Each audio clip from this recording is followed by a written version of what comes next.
ओम नमः शिवाय, जय महाकाल। कैसे हैं आप लोग? तो कल है सोमवार का बहुत ही प्यारा सा दिन और आपको करना है बहुत ही छोटा सा उपाय।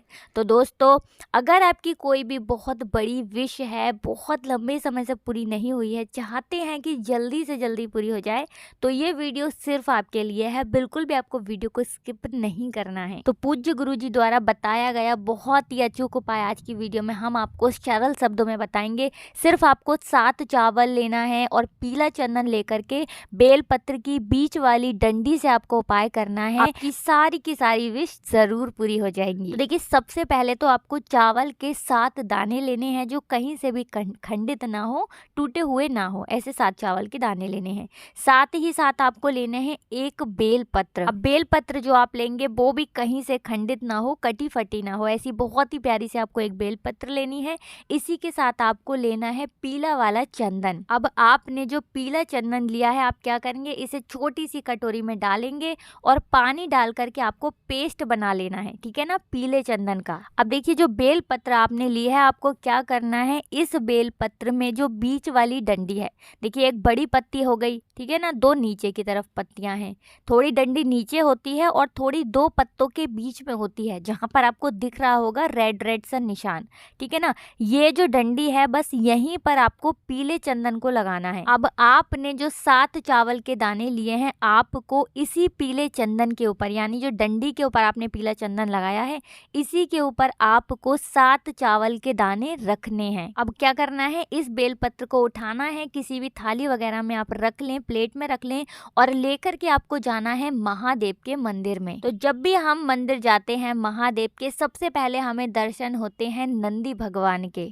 तो नंदी भगवान का जो राइट साइड होता है, यानी कि नंदी भगवान के सीधे हाथ की तरफ से होते हुए ही हमें महादेव की शिवलिंग के पास जाना है। तो जब हम नंदी भगवान यानी नंदी बाबा के पास से होते हुए मंदिर के अंदर जा रहे होंगे, उस समय हमें मंदिर में जाने से पहले ही नंदी बाबा के कान में अपनी मनोकामना कह देना है। इसके बाद जब आप अपनी मनोकामना कह देंगे, आपको शिवालय में जाना है और जो एक बेलपत्र आप अपने साथ लेकर के गए हैं, आपको वो शिवलिंग पर सबसे ऊपर, यानी सबसे ऊपर जो शिवलिंग पर स्थान होता है, वहां पर आपको वो बेलपत्र चढ़ानी है। अब चढ़ानी कैसे है, देखिए उत्तर दिशा की तरफ आपका फेस रहेगा।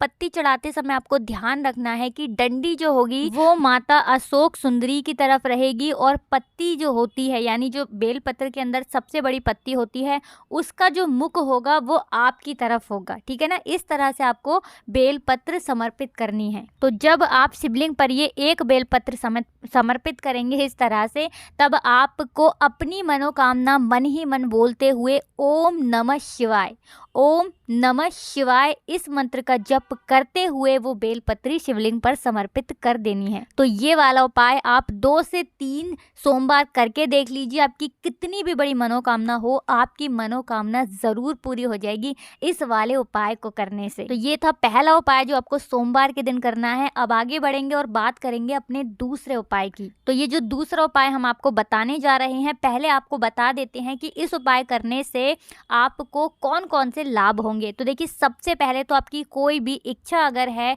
कोई भी विश है आपकी, वो पूरी हो जाएगी। दूसरी चीज कि अगर आपके सर पे कर्जा बहुत है, कर्जा उतर ही नहीं रहा है, तो सारा का सारा आपका कर्जा उतर जाएगा आपके सर से इस वाले उपाय को करके। तो यहाँ पर स्क्रीन पर आपको फूल दिख रहा होगा, तो आपको पूरे के पूरे 108 फूल की पंखुड़ियां लेनी है। फूल नहीं बता रहे हैं, ध्यान से सुनिएगा, 108 फूल की पंखुड़ी बता रहे हैं हम आपको, जो कि सफेद रंग का हो, यानी कोई भी सफेद फूल आपको लेने हैं, चाहे 8 ले लीजिए, 10 ले लीजिए, इतने पुष्प लेने हैं आपको कि आपको 108 पंखुड़ियां सफेद पुष्प की इकट्ठी करनी है, ठीक है ना, 108 पूरी। इसी के साथ आपको लेना है तांबे का एक लोटा और अपने घर का शुद्ध जल भर करके और 108 फूल की पंखुड़ियां ले करके आपको जाना है महादेव के पास, यानी कि शिवालय में आपको जाना है। तो ये उपाय आपको सोमवार के दिन ही करना है। अब करना किस समय है, तो ये उपाय आप शाम को करेंगे प्रदोष काल में, ठीक है ना। जब आप शिवलिंग के पास पहुंच जाएंगे आपको अपना फेस उत्तर दिशा की तरफ रखना है। अब आप क्या करेंगे कि उत्तर दिशा की तरफ फेस करते हुए आपने जो लोटे के अंदर जल लिया है आपको वो जल महादेव की शिवलिंग पर समर्पित कर देना है, श्री शिवाय नमस्तुभ्यम का जप करते हुए। तो दोस्तों एक काम तो आपने यहाँ पर कर लिया। अब जो आपने पूरे 108 फूल की पंखुड़ियाँ ली हैं, अब आपको वो एक एक पंखुड़ी शिवलिंग पर समर्पित कर देनी है, चढ़ा देनी है। एक चीज आपको यहाँ पर ध्यान रखना है कि जब आप एक एक पंखुड़ी शिवलिंग पर समर्पित करेंगे तब आपको महादेव का बहुत ही प्यारा सा नाम लेना है, अवधूतेश्वर महादेव, ठीक है ना। अवधूतेश्वर महादेव यहाँ पर नाम लेते हुए ही आपको ये सारी की सारी पंखुड़ियाँ शिवलिंग पर समर्पित करनी है। इसके बाद आप महादेव से हाथ जोड़ करके अपने जीवन में अगर कर्जा ले रखा है उसे दूर करने के लिए प्रार्थना करेंगे, या कोई और आपकी विश है बहुत लंबे समय से पूरी हो ही नहीं रही है तो उसके लिए भी आपको यहाँ पर महादेव से प्रार्थना करनी है। तो जब आप महादेव को इस तरह से मनाएंगे, प्रार्थना करेंगे पूरी सच्ची श्रद्धा के साथ, महादेव आपकी कोई भी बात नहीं टालेंगे, जो भी आपकी मनोकामना होगी उसे जरूर पूरा करेंगे। तो ये हो गया दूसरा उपाय। चलिए अब जल्दी से बात कर लेते हैं तीसरे उपाय की। तो वीडियो में आगे बढ़े उससे पहले करना है आपको एक काम, वीडियो को लाइक और चैनल को करना है सब्सक्राइब। तो पहले आपको बता दें कि ये जो उपाय आप करेंगे तीसरा वाला, ये है किस लिए, इससे बेनिफिट आपको क्या होगा, लाभ क्या मिलेगा। तो ये उपाय है जिन लोगों के घर में क्लेश बहुत रहता है, बात बात पर लोग लड़ते झगड़ते रहते हैं, लड़ाई झगड़ा खत्म ही नहीं हो रहा है, तब आपको ये वाला उपाय करना है। तो देखिए सबसे पहले तो आपको लेना है एक चुटकी लाल चंदन, ठीक है ना। लाल चंदन ले लिए, ज़्यादा नहीं, सिर्फ एक चुटकी लेना है। इसी के साथ आपको लेनी है एक बहुत ही प्यारी सी बेलपत्र जो कहीं से भी खंडित ना हो, कटी फटी ना हो। अब इसी के साथ आपको लेना है हरा मूंग साबुत वाला, ठीक है ना। तो आपको यहाँ पर कितने दाने लेने हैं, आप एक भी ले सकते हैं और दो भी ले सकते हैं, ठीक है ना। तो 2 दाने आप ले लीजिए। तो देखिए जो बेलपत्र आपके पास है उस बेलपत्र की जो सबसे बड़ी वाली पत्ती होती है, ठीक है ना, जो आपको स्क्रीन पर दिख भी रही होगी, इस पत्ती के ऊपर ही आपको लाल चंदन जो आपने लिया है वो लाल चंदन आपको पत्ते के ऊपर अच्छे से लगा देना है।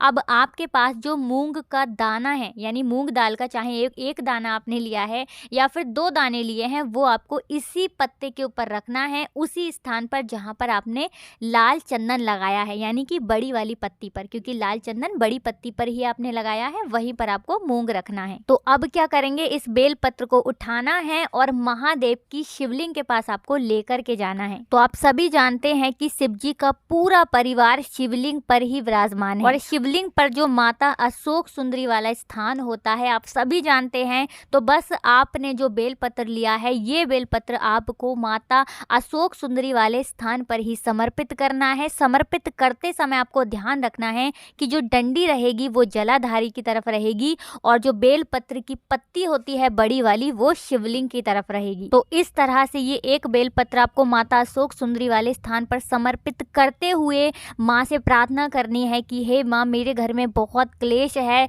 या जो भी व्यक्ति लड़ता है या जिससे क्लेश बहुत होता है उस व्यक्ति का आपको नाम लेना है, गोत्र बोलना है और बताना है कि हमारे घर का क्लेश जो है वो खत्म हो जाए, माँ उस क्लेश को दूर करिए। इस तरह से आपको माता अशोक सुंदरी से यहाँ पर प्रार्थना करनी है। तो किसी भी सोमवार को ये वाला उपाय आप करें, ज़्यादा से ज़्यादा आपको 3 से 4 सोमवार ही ये वाला उपाय करना होगा। आप खुद देख लेंगे कि धीरे धीरे आपके घर का क्लेश जो है वो समाप्त होता चला जाएगा और हमेशा आपके घर में सुख समृद्धि बनी रहेगी। तो पूरा विश्वास है हमें कि आपको वीडियो ज़रूर अच्छी लगी होगी। कुछ भी आपको पूछना हो कमेंट सेक्शन में आप पूछ सकते हैं। हमेशा की तरह यही कहेंगे कि वीडियो को लाइक और चैनल को ज़रूर सब्सक्राइब कर लेना। तो आप सभी को राधे राधे, जय श्री कृष्ण, हर हर महादेव, जय शिव शंभू।